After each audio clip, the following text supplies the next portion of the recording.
Wanted to do a couple of things, give you a bit of background on my work on this space, talk about climate security and some applications from some work that we've done for the Department of Defense. Just by way of introduction, I've been working on this issue for about 10 years, published for the Brookings Institution, the Council on Foreign Relations, the German Marshall Fund, the Woodrow Wilson Center for International Scholars, and a number of other outlets. I've been an advisor to the National Intelligence Council on their climate change national intelligence assessment.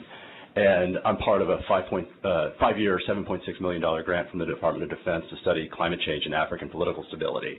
And what I wanted to do today a little bit is address one of the issues is climate change happening. How do we think about security threats and what are the links between climate change and national security? And the first question, there are going to be other, I believe, natural scientists who are better prepared to be able to speak to this issue. But just a couple of things to note. If you look at this chart from a recent report from the National Research Council, you look at some of the major greenhouse gases like carbon dioxide, methane, nitrous oxide, you see a marked spike in the latter half of the 20th century.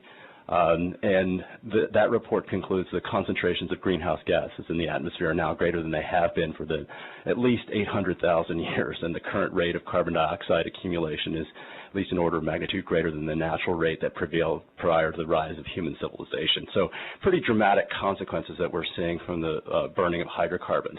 And we can see that from that same report, the trend of increased global temperatures over the 20th century. And another report from the World Bank that came out last year concluded that without further commitments and action to reduce greenhouse gas emissions, the world is likely to warm by more than 3 degrees centigrade, and that there's a 20% likelihood of exceeding 4 degrees by 2100. We're talking about 7 degrees Fahrenheit. There's that distinct possibility. Can you put that into context for us? Because if I have a fever and it's in excess of 3 to 4 degrees, what does that mean to me as a human organism? What does that mean to the Earth? Well, I think it's hard to draw a parallel from one's individual changes in body temperature, but I, as a political scientist, I don't want to make some of the conclusions some of the natural scientists that are better equipped to draw it. But I would say that it's sort of outside the realm of human experience in much of recent memory, such that those kinds of consequences are going to cause such, if it comes to pass, on the order of this magnitude, well beyond our capability to adapt. And so there are things that we need to do to adapt to the climate change that's already built in, but we need to do some major measures to just the consequences for agriculture, for storms and the like are such that I think that it's going to be something that it's almost hard to visualize. But I'll ask the natural scientists that question. I don't want to. Or maybe all you natural scientists are out there that be prepared to answer that. Right. I don't want to get too much out of my lane here. Okay. But in terms of what the scientists are saying, there was a 2009 study, and if only it's the evidence and sort of consensus among scientists is further strengthened. Only 11% of scientists publishing disagreed with this notion that climate change, human-induced climate change, was happening, and that among climatologists there was only 1%, and that was a survey that was done with more than 10,000 scientists. So just to give you a sense of the evidence on this issue is quite strong. In terms of what the consequences are, there still remains considerable uncertainties, particularly as we start to try and translate that into the social, economic, and national security realm. And so that's the kind of work that we've been trying to do to think about. And so we bring into the sort of national security consequences,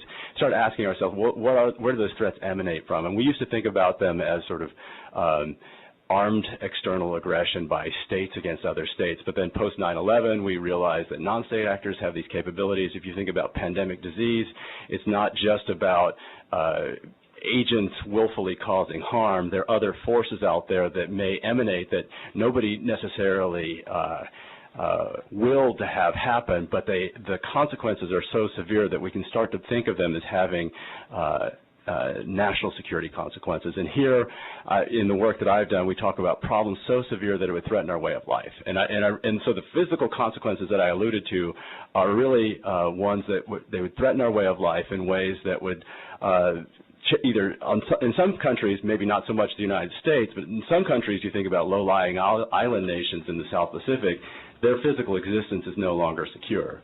But we think of these problems as ones that we might want to use force to deal with because they're so severe. Chairman Nevadas had a question. Sorry. Yes, absolutely. I've got a question for you. Is it Dr. Busby? Mm-hmm. Dr. Busby, do you have any examples of, like, let's say in the last 15 to 20 years when you see, for example, a food source problem or some sort of famine that affected the security of a country? Absolutely. I mean, you think about Somalia had a drought in 2011 that caused hundreds of thousands of people to cross borders in ways that, and what we're trying to do in our work is assess not only how that may affect the local region, but what are the implications for the United States. So that is a perfect example of a drought affecting the ability of hundreds of thousands of people to feed themselves, causing major humanitarian dislocation. Now the fact that those people couldn't feed themselves, there were wider political consequences and factors involved, like Al-Shabaab, Islamist group that was in control of much of the area around Mogadishu at the time. But certainly the drought itself caused that kind of effect. Would it be fair to say that these types of situations, when they become, when they become critical, it would draw the United States into areas of the world that they may not necessarily be or want to be involved in, but they become involved in out of necessity just because it's, the humane and right thing to do?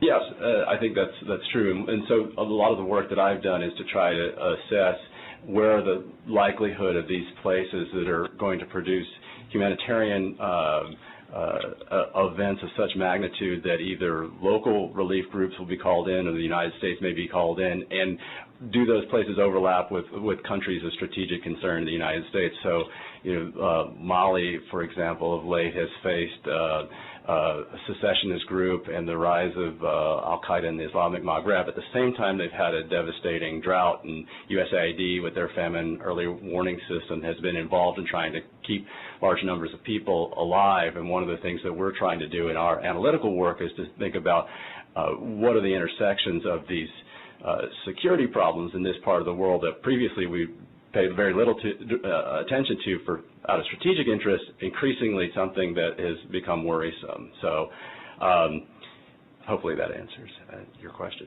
And I guess in the remaining time that I have, I just wanted to have us think about what are the ways we might think of climate change having national security consequences. They're direct threats to the homeland, and they're also indirect threats to our interests. And I've been talking about indirect threats to our interests. But one of the things that, as I'm sure you'll hear from a number of the colleagues today that are testifying, that we're worried about changes in our borders from Arctic ice melt. We're worried about sea level rise and extreme weather events, and we saw that with Hurricane Sandy, right? We're worried about damage to critical infrastructure, whether it's refineries or other major contributors to national economic life. We saw that with Hurricane Katrina. Again, some of these events we don't quite fully understand what are the connections between climate change and these major storm events, but these are the kinds of events that we expect to see more often with climate change, and if it's a portent of the future effects on U.S. national security at home, then that's quite worrisome. We're worried about where our vulnerable bases are located. And then we're worried about all of these overseas interests, where there are areas of strategic concern, where there are allies, there are sources of raw materials, there are transshipment routes. There are also humanitarian emergencies of major concern that I alluded to earlier. And then there are a whole host of knock-on consequences in terms of conflict and the like that we're also worried about, that the academic world is struggling to come to grips with and try to piece together. Are there links between climate change and civil wars? And I think the evidence to date on that and a whole host of other security-related matters is still unfolding, but you'll hear from my other colleagues along those lines. I think what I want to do in the last minute or so of my time, since it's coming to a close, is just give you a sense of there have been a number of reports that have come from think tanks and U.S. government entities that are acknowledging that this is an important security concern to be aware of. So climate change is a threat multiplier. This is from a CNA report. I think you'll hear from Sherry Goodman later, and she'll allude to that. So I'll just skip that one. But the National Intelligence Council report had started to come to grips with this in 2008. We've also seen this in the U.S. Navy Climate Change Roadmap.